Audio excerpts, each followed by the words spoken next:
Wayne, Chief Medical Correspondent of the Cannabis News Network.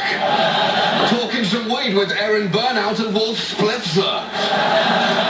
John Oliver there from The Daily Show, who incidentally still owes me $10,000 for the bet he made that I wouldn't find a video of myself nearly dying on a Segway, but we move on.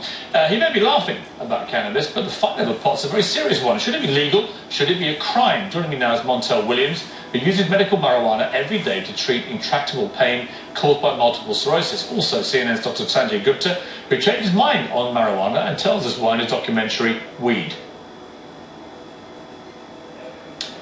Gentlemen, let me come to both of you again. I want to start really with Montel. I've talked to you before about this and about your daily use of marijuana. I believe you've taken some today as you would every day. Is that correct? Well, you know, here's something that's really been happening. We haven't had a chance to talk for quite a while. I've been involved in a program that's a very unique program. It's a deep brain stimulation program that's been helping me as much. So I don't have to use as much as I have in the past. But when I try to use it like I would use if I was using Vicodin or any other medication, when I'm really in bad pain, most of the time before I go to sleep at night, that's when I have the toughest time, because I have night cramps and tremors.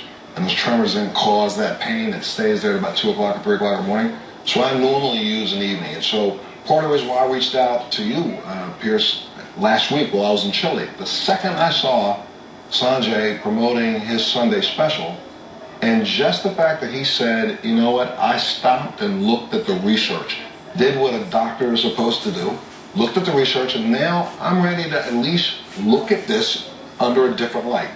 His mind isn't completely changed, but I think his mind is in the direction that let's just support the research that's there that says that this is an efficacious agent and doctors should be the ones that should be able to prescribe it. Well said. And for somebody like you, Montel, who has suffered in pain for years and years and years and has constantly put out there a belief that you do think marijuana can be used in a medical way to help people in your position, you must feel pretty not only vindicated by this debate going the way it's going, but also pretty grateful to Sanjay, who's a very eminent doctor, making such a public U-turn on it. You know, to say thankful, I don't know whether I'd hug this guy and kiss this guy, because what we've been waiting for in this entire movement, I'm not talking about the movement to legalize, because that's not what I'm involved in at all.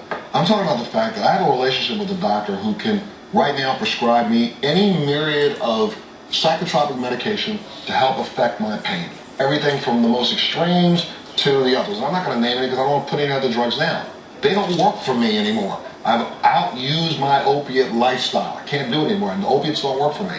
And so this is a drug that works, and if my doctor, if Sanjay was my doctor, and he said, I think I should prescribe this little tablet for you to eat, or this for you to smoke each night, Montel, I prefer you didn't smoke, but I want you to do this because I think that's going to work for you, and that'll help you work and be a contributing member to society. That's the kind of doctor I want, and that's the relationship I think I should have with my doctor. And the fact that he is such a preeminent doctor and recognized that way, not just in the United States, but worldwide. I want more doctors to recognize his statement. Do the research. That's all we ask. Yeah. Good point. Now, Sanjay, you've got enormous ratings for this special on Sunday. Some of the biggest ratings CNN's had outside of breaking news in a very long time, showing that there's vast interest in this subject. America is moving slowly but inexorably, many believe, towards at least bringing in medical use of cannabis in a legalized way, and possibly even recreationally. You've been keen, I think, to stress the medical benefits, not straying too far into recreational, similar position to Montel.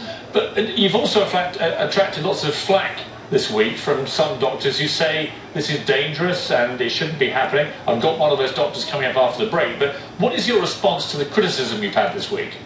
Well, look, I mean, a lot of the criticism, I think, you know, first of all, you talk to a guy like Montel, and he's been ahead of the curve on this, frankly, been talking about this for years because he's lived this, and I wish, you know, more people, myself included, would have paid attention to the chorus of legitimate patients with legitimate problems who got legitimate benefit from this. But having said that, I think that the criticism often stems from this dichotomy that, look, if you do this, what about the kids?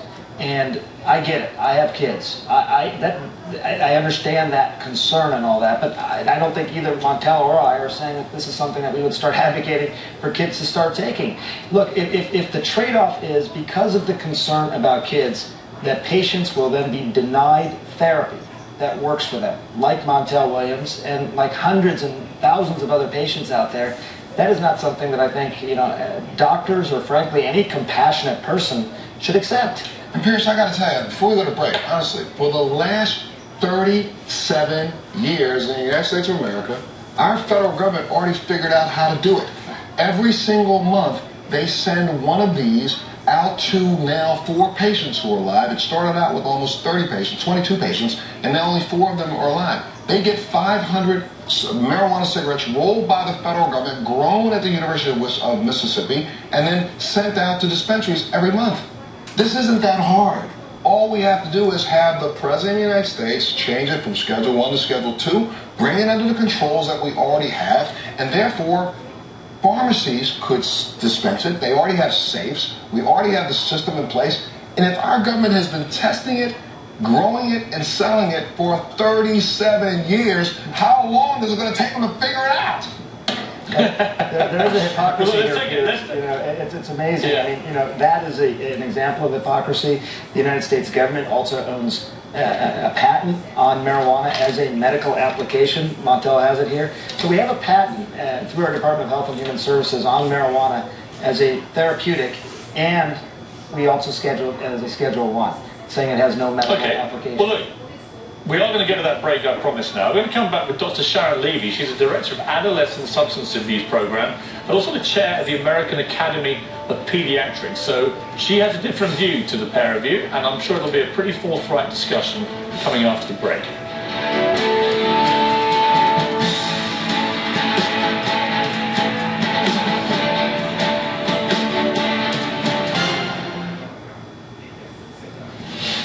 So is pot harmless or a gateway drug? And do the benefits of medical marijuana outweigh the risks? Back with me now, Montel Williams.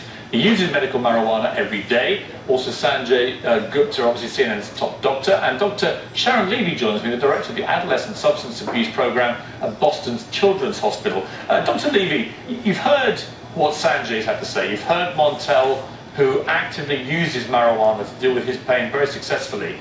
Why are you so opposed to this? Right, well, while I oppose medical marijuana, I want to really start by saying that there's a lot that I do agree with both Sanjay and Montel. So it's pretty clear that there are a lot of potential therapeutic effects of cannabinoids that are helping Montel with his pain. There's cannabidiol that's helping the little girl who we saw in Sanjay's documentary. And as a physician, I think it's really important that we develop these as medications. And I'm not here to try and block patients who really need this, really need cannabinoid therapy from getting it.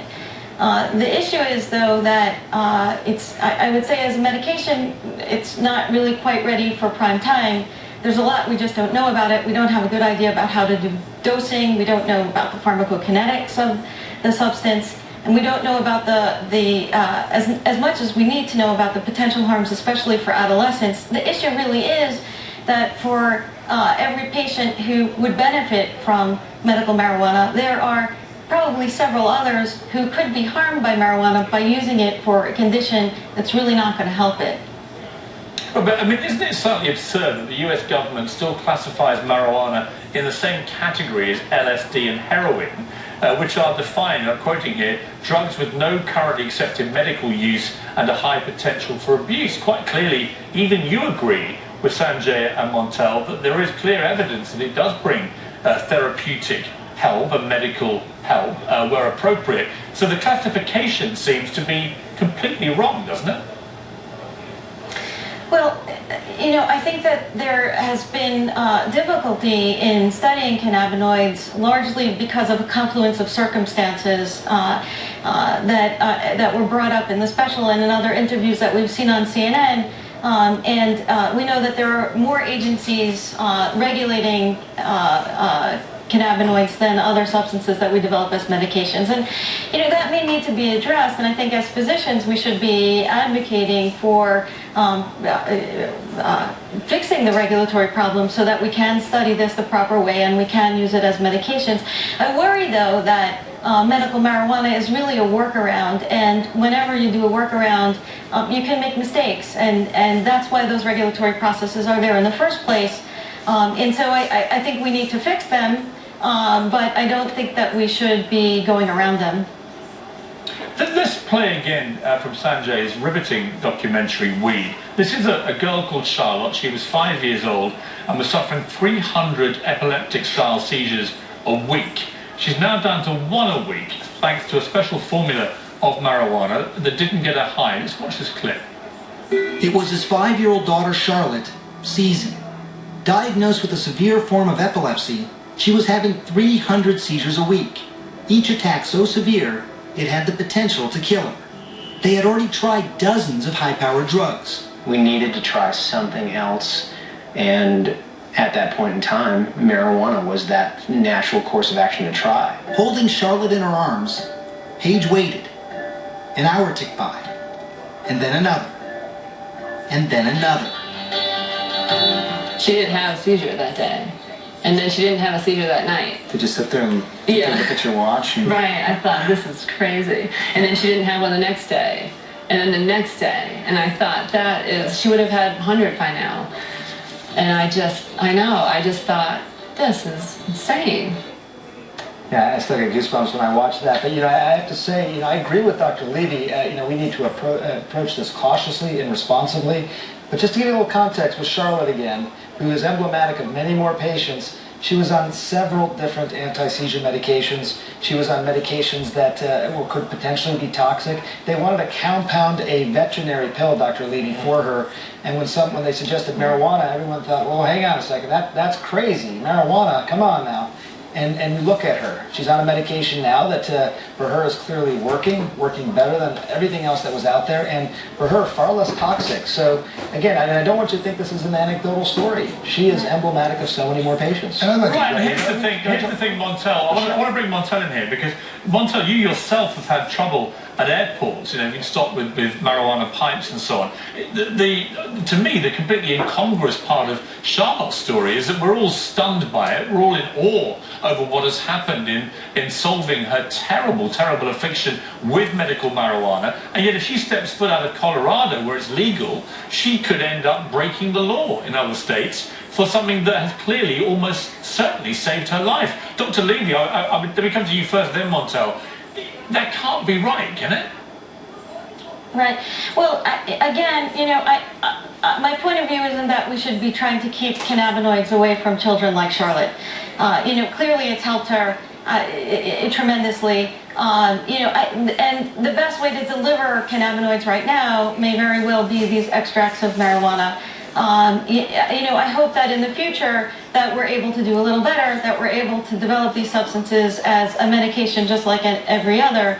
I certainly don't imagine ever recommending that any patient smoke a medication. There's been some allusion to that. I think all of these steps are very, very important. Now, for a child like Charlotte, that may mean that we need to have some mechanism for compassionate use because clearly she can't wait. But I do think that... Yeah, let me just go to Montel on this for a final word from you, Montel, because you're a classic example of somebody whose life has been immeasurably improved by medical marijuana. Where do you think this is all going to go?